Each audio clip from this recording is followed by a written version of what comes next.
Hi, I'm Joan Lok. To welcome spring, we're going to have a workshop painting one of my favorite flower, cherry blossoms. And I know that many of you would like to enjoy the cherry blossom during the cherry blossom festival. And isn't it nice to be able to paint them? So in this particular workshop, we are going to do various way of painting the cherry blossom. And of course, we'll cover how to do it with a freehand outline, but we'll also do it with the freehand brushstroke where every stroke is a petal.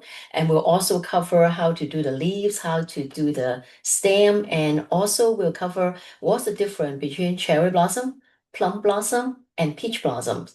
A lot of artists are confused with them, and there are some artistic interpretation of these flowers to let the viewer knows that whether it's cherry blossom, peach blossom, or plum blossoms. So I would like you to join me in this workshop for a refresher of painting flowers, including cherry blossom, outline contour method, and also the freehand stroke method.